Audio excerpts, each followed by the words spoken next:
Life was ticking along just fine for me. At 28, designing apps was not just a job, but my passion. I've always been the type to stand on my own 2 feet, never really needing anyone to hold my hand through life's ups and downs. My parents, miles away in another city, were always just a phone call away, but it's been years since I've asked them for anything more than their love and advice. My cozy apartment was my castle, a stone's throw from the hustle of the design studio, where I poured my creativity into work that felt more like play. I wasn't one for the club scene or loud parties. My idea of a perfect evening was diving into the latest design trends or exploring the genius of the greats in my field. But I did love the outdoors. The quiet solitude of the park near my place was my sanctuary. That's where this whole roller coaster started, on a path I'd walked 100 times before. I remember the day clearly. The sun was just right, not too harsh, casting a gentle glow over the park. I was lost in thought, headphones in, probably mulling over some project or another, when I stepped onto the beaky path without looking. Out of nowhere, this guy on a bicycle screeched to a halt right in front of me. "Wah, watch where you're going!" he shouted, a mix of annoyance and relief in his voice. Startled, I yanked out my headphones. "Oh, shoot, I'm so sorry, I wasn't looking," I stammered. He was panting, catching his breath, but there was a smile starting to form on his face. "Clearly you okay, though? Didn't mean to scare you." "Yeah, I'm fine, just a bit shaken. And you?" "I'll live. Bikes can be replaced, people not so much," he said, leaning on his bike, now completely at ease. "That's how I met Alex. He was your typical city guy, worked at a car sales company, always with a story to tell. He had this rugged charm about him, with a grin that could light up the darkest rooms. Despite our rocky start, we ended up chatting right there in the middle of the path. "So, you always jump in front of bikes for fun, or is today a special occasion?" he teased, the smirk never leaving his face. First time for everything, I guess. I'm usually more aware of my surroundings," I shot back, trying not to show how embarrassed I was. "Alex," he said, extending a hand. I shook it. "Nice to meet you, Alex. I'm Lena. And let me guess, you're one of those artsy types, right? You've got that creative vibe," he laughed. "Is it that obvious?" "Yeah, I'm a designer. Applications mostly," I confessed. "Knew it," he exclaimed, as if he had won a prize. "I work in car sales. Not as glamorous, but it pays the bills." We talked for a bit longer, sharing bits and pieces of our lives. The conversation flowed so easily. It was like we'd known each other for years, not minutes. When we finally said goodbye, we exchanged numbers, and I walked away with a weird feeling in my stomach. Excitement, maybe? I wasn't sure. After that day in the park, Alex and I started seeing each other more and more. It wasn't long before what started as casual coffees after work turned into late-night dinners and then whole weekends spent together. It was all so quick, yet it felt like the most natural progression in the world. One evening, after a particularly long day at the studio, I came home to find Alex already there, cooking dinner. The aroma of something delicious filled the small apartment, and for a moment I was taken aback by how domestic and right it all felt. Hey, you're home early," I said, dropping my keys on the table and heading straight for the kitchen. "What's all this?" "Just thought I'd surprise you with dinner," Alex replied without turning around. "You've been working so hard lately, figured you could use a break." I wrapped my arms around him from behind, resting my head against his back. "You're amazing, you know that," I chuckled, turning around to face me with a mock bow. "Only the best for my girl. Now, go get changed. Dinner's almost ready." That night, as we sat eating the surprisingly delicious meal Alex had whipped up, the conversation took a turn I wasn't expecting. So I've been thinking, Alex started, his tone more serious than usual. About? I prompted, suddenly nervous. Us. This. Everything we've got going on, he said, gesturing around the apartment. I think it's time we took the next step. My heart skipped a beat. Next step. Yeah, moving together for real this time. No more back and forth between apartments. I was silent for a moment, mulling it over. It was a big step, but then again, wasn't this what I wanted? Are you sure? I finally asked. It's a big commitment. Alex took my hand across the table, his gaze steady. I've never been more sure of anything in my life. I love you, and I want to make this work for real. The sincerity in his voice melted any doubts I might have had. Okay, I said, smiling. Let's do it. And just like that, we began a new chapter together. Finding a new place was surprisingly easy, and before we knew it, we were signing the lease to a bigger, brighter apartment in a neighborhood that was new to both of us. It was exciting decorating our shared space, making it ours. But with the new apartment came new realities, and the honeymoon phase couldn't last forever. One evening, a few months after we'd moved in together, the first real test of our relationship came to a head. Can we talk, Lena? Alex said, his tone serious as he sat down next to me on the couch. I muted the TV, turning to face him. What's up? It's about us, our future.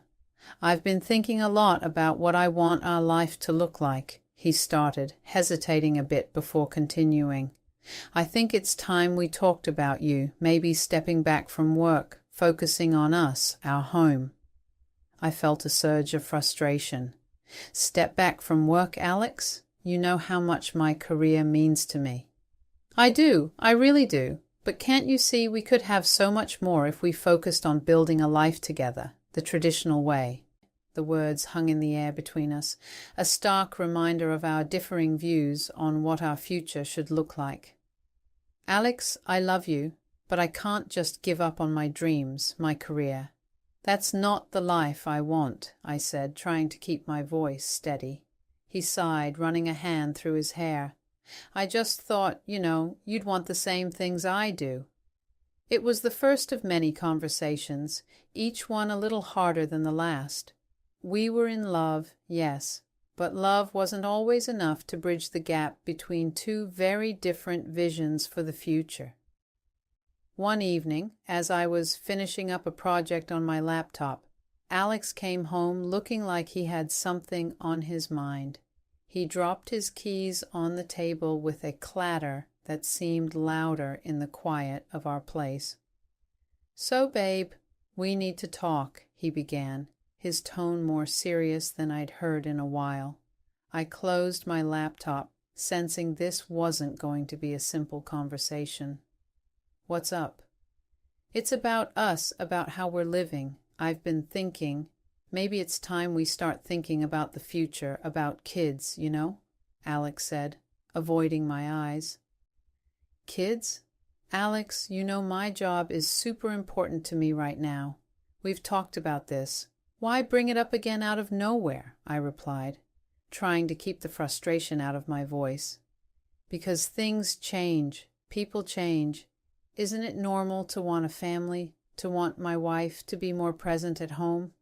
His words felt like a slap. So what? You want me to just drop everything, my career, just so I can fit into your idea of a normal family? I shot back, the hurt clear in my voice. It's not like that. It's just, that's how families work. The wife takes care of the home and the husband provides. It's normal, Alex said, his voice rising slightly. Normal for who, Alex? Because it sure doesn't sound like the life I want. We're supposed to be a team, remember? But it wasn't just Alex. His mom, Mrs. Peterson, living just too conveniently close, turned our home into her personal project. Her visits became more frequent, each one leaving me feeling smaller and more incompetent in my own home. One afternoon she came over unannounced, as had become her habit. I was in the middle of work, and the sight of her made my stomach twist. "Hello, dear. I just thought I'd drop by, to see how you're managing," she said, her voice dripping with condescension I hadn't grown used to. "Managing just fine, thanks. I'm actually quite busy with work right now," I replied, trying to keep my tone polite. "Oh, I see. Still glued to that screen, I see. And what about Alex? Shouldn't you be taking care of him? Making sure he has a nice home to come back to?" She began her inspection, finger-testing surfaces for dust, speaking under her breath. "Alex is a grown man. He can take care of himself. And this home is just fine," I retorted, my patience wearing thin. "It's just, when I was your age, I made sure my husband and home were my top priority." "Thanks for the advice, but I think we're managing just fine," I huffed, clearly unimpressed with her response, and continued her critique tour of my home.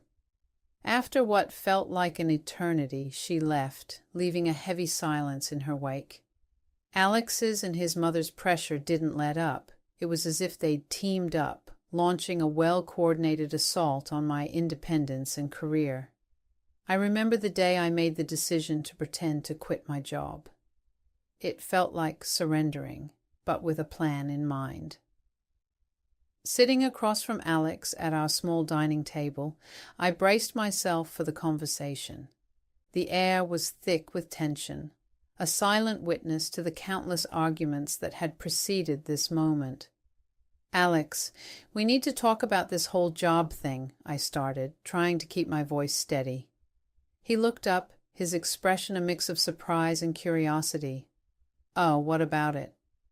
"I've been thinking a lot about what you and your mom have been saying about family and priorities," I said, each word measured, careful not to betray my true feelings. "And?" he prompted, leaning in slightly. "And I've decided to quit my job to focus on us, on our home," I lied, the words tasting like ash in my mouth. For a moment Alex just stared at me. Then his face broke into a relieved smile. "Really, babe? That's great. I knew you'd come around. This is going to be so good for us." "Yeah, great," I echoed, a hollow feeling settling in my chest. The plan was simple. I had talked to my boss earlier that week, explaining the situation. He was understanding and offered me the chance to work remotely, a lifeline I clung to like a buoy in stormy seas. So, every morning after Alex left for work, I'd open my laptop and dive into my designs, the creative work a balm to my troubled mind. The savings account I opened was a silent testament to my rebellion, a secret fund that grew with every project I completed. It felt like leading a double life, one where I played the dutiful wife in Alex's presence and a successful designer in his absence. Since one day, while I was deep in work, a knock on the door jolted me back to reality. It was Alex home early. Panicking, I slammed my laptop shut and shoved it under the couch just as he walked in. "Hey, what's up? Why are you home so early?" I asked, trying to sound casual. "Meeting got cancelled. What's up with you? You look guilty as sin," he joked, but his eyes narrowed slightly, noticing my flustered state. "Just surprised to see you is all. Wasn't expecting you back so soon," I replied, forcing a laugh. He shrugged it off thankfully, and the moment passed, but it was a close call, too close. That night, as we lay in bed, Alex turned to me, a serious look on his face. I've been thinking, since you're home all day now, maybe we could start thinking about, kids." Again, it felt like no matter how much I did, how much I pretended, it would never be enough.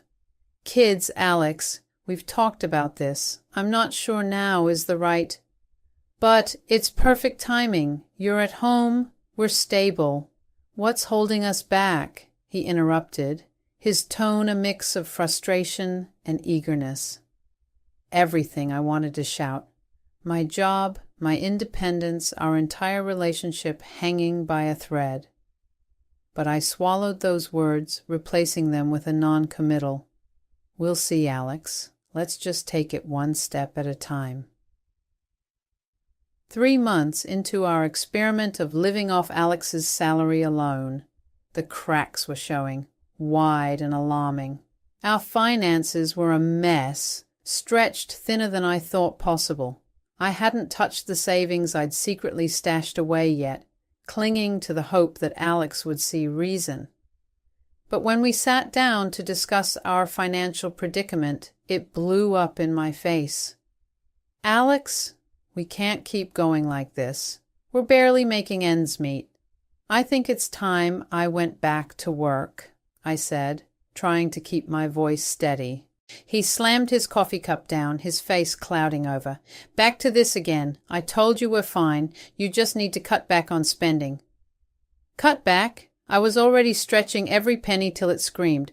Cut back on what, Alex? We're already down to the basics. I haven't bought anything for myself in months. That's not the point. You need to learn to manage better. My mom raised a family on less, he shot back, his words like daggers. I was fuming. His inability to see the reality of our situation was baffling. Before I could argue further, the conversation was cut short by his phone ringing. He picked up, listened for a moment, then hung up with a sigh. Mom's coming over tomorrow. She thinks she can give us some tips on budgeting. Great. A lecture on thriftiness from the woman who still does her son's laundry. Just what I needed. The next day, his mom, Mrs. Peterson, arrived with all the subtlety of a bulldozer. Without so much as a hello, she launched into her sermon on saving and scrimping, her voice grating in my ears. You know, dear, when Alex was a boy, we didn't have much, but we made do. Maybe you need to reconsider your priorities, she began, her tone patronizing. I appreciate your concern, Mrs. Peterson, but I assure you I'm very careful with our expenses, I said, waving a hand dismissively. It's all about sacrifices. Maybe less dining out, more home cooking, every little bit helps. Dining out? We haven't seen the inside of a restaurant in months, I retorted, feeling insulted. I'm quite capable of running our household without resorting to extreme measures. Perhaps what we actually need is additional income, I countered, my patience wearing thin. Mrs. Peterson shook her head, a smirk playing on her lips. My son works hard enough. It's not about earning more. It's about spending less. You'll see. With a few adjustments, you'll manage just fine. The adjustments she suggested were ludicrous. Clip coupons, she said, as if I hadn't already scoured every circular and app for discounts. Cook in bulk, as if our freezer wasn't already stocked with meals stretched to their limits. After she left, I was seething. Not only had Alex dismissed my concerns, but now I was being schooled on frugality by a woman who still thought a gallon of milk cost $1. After the whole budget lecture fiasco from Mrs. Peterson, I was at my wits' end. I needed some real advice, someone who'd understand without judging. So I called the one person I knew would give it to me straight, my mom. I barely got 2 sentences in when Alex barged into the room, his face twisted in anger. He must have heard me talking about going back to work. "Who are you complaining to now?" he snapped, yanking the phone from my hand so hard I nearly lost my balance. I was shocked. "Give me back my phone, Alex. I'm talking to my mom. A wife airing dirty laundry. What next? You're going to tell her I'm a lousy husband?" His words were sharp, cutting deep. "We're discussing our options, not you. And since when is talking to my mom a crime?" I shot back, my own anger rising. The argument spiraled out of control, words flying like bullets. Before I knew it, Alex stormed out, slamming the door behind him so hard the wall shook. He disappeared for hours, leaving me to stew in a mix of worry and fury. He came back late, reeking of booze and bitterness. The look in his eyes was something I hadn't seen before. "You think you're better than me, making more money, showing me up. He slurred, his words sloppy but venomous. "That's not it, and you know it. We're struggling, Alex. I thought if I could work we'd have a bit more breathing room," I tried to explain, keeping my voice even. He laughed, a harsh, mocking sound.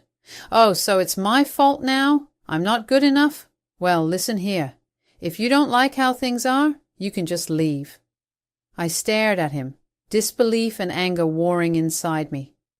"It's 3 a.m., Alex. You're drunk and you're not making any sense." "I said leave!" he shouted, stumbling towards me. I had no choice. I grabbed the essentials, my phone, wallet. When I reached for my purse, he snatched it away. "Where do you think you're going with that? That's my money in there." His words were like a slap. I'd contributed to that money, saved from my secret work, but arguing felt pointless. I called a taxi and left, the cold night air sobering. Checking into a nearby hotel, I realized this was a turning point. There was no going back from here. The marriage I thought I had, the life I was trying to build with Alex, it had crumbled away. But I had my strength, my skills, and a little bit of savings to start anew. It was a cold comfort, but it was something. Walking into the lawyer's office the next day, I felt a mix of anxiety and resolve. The weight of my decision pressed down on me, but the need for freedom propelled me forward. The lawyer, a stern-faced man with a surprisingly gentle voice, listened intently as I laid out my situation. He didn't waste any time, pulling out document after document, explaining each step with patience. "You're making a brave choice," he said, handing me a pen. "Sign here, here, and here. We'll take care of the rest." I signed each paper with a steady hand, my heart racing. It was official now. I was filing for divorce. Returning to the apartment felt surreal. Alex was still passed out on the couch, oblivious to the world crumbling around him. I moved quietly, efficiently, packing my life into boxes and suitcases. Each item I picked up felt like shedding a layer of the past. As I zipped up the last suitcase, Alex groaned, his eyes blinking open. "Hey, where's my beer?" he mumbled, his voice rough. I couldn't help but marvel at the absurdity of the moment. "Beer's the last thing you need to worry about, Alex," I replied, holding out the divorce papers. "Consider this my final goodbye." He took the papers, a smirk spreading across his face as he scanned them. "This is a joke, right? You'll come back apologizing, and I might just take you back if you promise to behave." The laugh that escaped me was bitter, laced with freedom. "Apologize for what? For finally standing up for myself? No, Alex, this is it. I'm done." He tossed the papers aside, the smirk fading. "You think you can just walk out? You'll come back." I shook my head, a sense of peace settling over me. "I won't, and you'll see that I'm better off without you." With that, I grabbed my bags and left the apartment for the last time. The new place was small, nothing fancy, but it was mine. Located just a stone's throw from my old job, it represented a fresh start, a chance to rebuild my life on my terms. I decided to reach out to my old boss, hoping there might be a chance to dive back into work fully. Picking up the phone felt like lifting a weight off my shoulders. "Hey, it's me. I was wondering if we could talk about maybe coming back to work," I asked, trying to keep my voice steady. There was a pause and then, "Of course. We've missed your talent around here. When can you start?" "Really? That's great. I can start immediately. Thank you so much." The joy in my voice was palpable. Returning to work felt like coming home. My colleagues welcomed me back with open arms, and slipping back into the rhythm of design and creativity was exhilarating.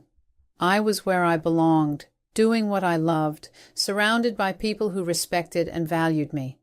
One day, after a particularly successful project presentation, my phone buzzed with an unknown number. Curiosity piqued, I answered. "Hello." "Lena, it's me, Alex. I heard you're doing well." "That's good." His voice was a jolt from the past, but I felt detached, removed from the hurt and anger. "Thanks. What do you want, Alex?" I lost my job. Things are tough.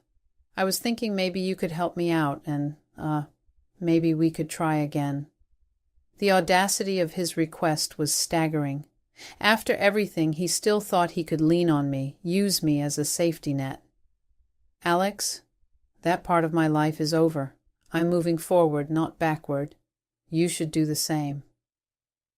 There was silence on the other end, and then a resigned sigh. "Yeah, I guess you're right. Take care then." Hanging up, I felt a surge of empowerment. I had turned the page, ready to write new chapters on my terms. Life now was about rediscovering who I was outside the shadow of a failed marriage. It was about reclaiming my independence, my identity, and my happiness. I started to explore new hobbies, reconnect with old friends, and even began to entertain the idea of dating again, but with a newfound sense of self-worth and clarity about